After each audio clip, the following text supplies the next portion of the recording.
सद्गुरुदेव भगवान की जय। श्री सीताराम सरकार की जय। श्री राधा रमण लाल की जय। श्री गौरी शंकर महादेव की जय। श्री हनुमान जी महाराज की जय। सभी दर्शकों और भक्तों को कोटि कोटि प्रणाम। सबको प्रेम भरा जय जय श्री राधे।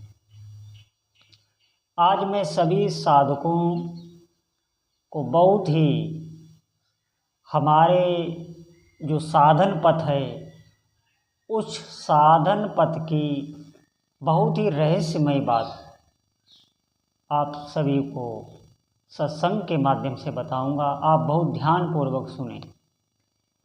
देखिए, साधक जो मैंने पिछले वीडियो में साधनाएं की जो उच्च उच्च अवस्थाएं बताई हैं, ये अवस्थाएं आती हैं, बिल्कुल आप अविश्वास ना करें। बस साधक को भजन में लगना होता है। मूल बात है कि किसका कैसा भजन हो रहा है। आप इस बात से बिल्कुल आज आपके सारे संशय इस वीडियो में सारे संशय का आप कि जितने भी संशय हैं उनका आज जड़ से छेदन हो जाएगा। बिल्कुल देखिए, जब कोई भी साधक साधना में चलता है तो उसे बहुत विघ्न आते हैं, नाना प्रकार के वो विघ्न हो सकते हैं।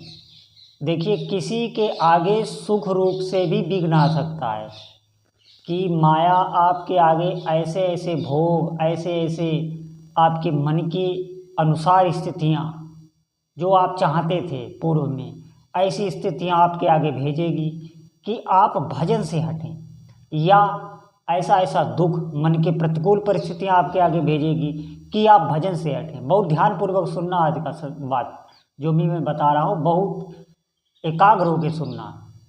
देखिए, साधक के कभी उसके मन का होने लगता है, कभी कभी उसका साधना में बहुत मन लगने लगता है, बहुत अच्छे अच्छे भाव आने लगते हैं, तो उसे उसके मन के संकल्प होने लगते हैं, जैसे उसने जो सोचा वो होने लगता है। ये प्रारंभ में ही मैं बता रहा हूँ आपको, प्रारंभ में भी ऐसा होना लगता। तो वो साधक समझने लगता है कि मुझे लगता है सिद्धि मिल गई, ऐसा वो समझने लगता है। मिलती सिद्धि नहीं है, ये इष्ट देवता की तरफ से होता है कि आप भजन में लगें, ये इसलिए होता है, ये सबके साथ होता है। और कभी कभी उसका भजन बिल्कुल मन नहीं लगता, मन में गंदे गंदे विचार, भय और पूजा पाठ से बिल्कुल अरुच होना, ऐसा भी होने लगता है। फिर वो संशय में पड़ जाता है कि ये है क्या। ये संशय बहुत साधकों के साथ होते हैं कि कभी कभी तो उनके मन का होगा तो उन्हें ऐसा लगेगा मुझे सिद्धि मिल गई, कभी कभी उनके मन का बिल्कुल नहीं होगा, उनके मन के विपरीत होगा, तो उन्हें ऐसा लगेगा कि ये पता नहीं क्या हो रहा है, पता नहीं भगवान हमसे नाराज, इष्ट देवता नाराज। देखिए, ये जो भी हो रहा होता है ये आपके साधन से नहीं हो रहा होता है, ये आपके पूर्वकृत के कर्मों के द्वारा ही हो रहा होता है। अभी साधन का कोई भी प्रभाव जीवन में नहीं आया है। आप ध्यानपूर्वक ये बात सुनना। साधन में जब आपका नाम जप में या मंत्र जप में जो भी आप साधन कर रहे हैं, उसमें जब आपकी तल्लीनता आने लगे, उसमें रुचि आने लगे, उसमें थोड़ा आप बैठने लगें, आपको उसमें सुख की अनुभूति होने लगे, तो जानना आपका साधन सही चल रहा है। और ये जब आपका प्रारंभ होगा, जो मैं बता रहा हूँ, जब आपको साधन में सुख अनुभव में आने लगेगा, नाम जप में जब आपको सुख अनुभव आने लगेगा, तब ऐसा नहीं है कि आपको किसी भी कार्य को पूर्ण करने में कोई भी क्लेश उठाना पड़े, बिल्कुल नहीं रह जाता। उसके जीवन में सब अपने हाथ होने लगता है। आप मेरी बात पर आप विश्वास नहीं करेंगे, आप जंगल में जाकर बैठ जाइए और वहाँ भगवान के नाम जप का लगातार आप स्मरण आरंभ कर दीजिए, वहाँ भी मंगल हो जाएगा, जंगल में भी मंगल हो जाएगा, आप विश्वास करें।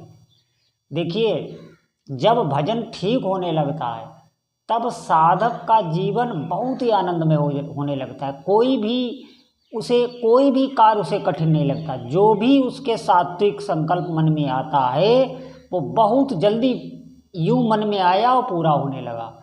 तब वो अचंभित हो जाता है। आप आश्चर्यचकित हो जाएंगे, ऐसी ऐसी घटनाएं आपके साथ होने लगेंगी। लेकिन कब? जब आपका भजन ठीक होने लगेगा। भजन ठीक होने का क्या स्वरूप है कि आपको सुख की अनुभूति होने लगे। नाम जप में आपको सुख की अनुभूति होने लगे। अभी नाम जप में हमारा मन इधर उधर निकल जाता है। अभी नाम जप में कभी कभी हमें भय लगने लगता है। अभी नाम जप में मन की स्थितियां पता नहीं क्या क्या हमें सोचाती रहती हैं। अभी नाम जप में हमें जलन महसूस होती है। अभी नाम अपना कार्य कर रहा है। अभी आपको सुख नहीं मिलेगा, लेकिन आप छोड़ें ना ये सब। जो भी प्रपंच आ रहा है इससे भयभीत होकर आप उसे बिल्कुल न छोड़ें। आप उसे साधे रहें। जैसे औषधि खाने में कड़वी होती है, लेकिन जब वो प्रभाव अपने गुण देती है तो मरीज को बहुत प्रसन्नता होती। ऐसे ही ये नाम जप अभी आप इसे साधे रहें, इसे बिल्कुल कम ना करें, बढ़ाते रहें संख्या। देखिए, ज्यों ही आपको भगवान के नाम जप में सुख मिलने लगेगा, या आप जिस भी इष्ट देवता का नाम जप रहे हैं उसके जपने में जब आपको सुख अनुभव में आने लगेगा, जब आप सुखी होने लगेंगे भजन से, तो आपके जीवन में एक घटना ये घटेगी कि कोई भी क्लेश नहीं रह जाएगा। किसी भी प्रकार का आपको मानसिक क्लेश वो नाम जप नहीं होने देगा। क्योंकि नाम जप की आसपास साधक के एक भागवतिक शक्ति आ जाती है। कभी आप परीक्षण करके देख लेना, जब भी आपका ऐसा नाम जप होने लगे जैसा मैं बताता हूँ, तो आप उन लोगों के पास जाना जो हमेशा आपसे चिढ़ते हैं, आपसे बात नहीं मतलब आपको जो किसी भी भाव में नहीं देखते, बिल्कुल आपको नकारा देखते हो, जिनकी नज़रों में आपके प्रति हीन भावना हो, मतलब जो आपको कोई सम्मान न देते हो। जब आपका भजन ठीक होने लगे तो आप परीक्षण के तौर पर उन लोगों के पास जाना, तो देखना उनकी दृष्टि आपके दर्शन मात्र से ही बदल जाएगी। वो लोग भी आपका सानिध्य चाहने लगेंगे। नाम जप करने वाले का इस दुनिया में कोई भी दुश्मन नहीं रहता। अब इस मेरी बात का आप कहीं गलत प्रयोग ना करना कि आप अपने कोई ऐसे दुश्मनों के पास चले जाना कि महाराज जी ने बताया था जहाँ पर आपको हानि हो जाए।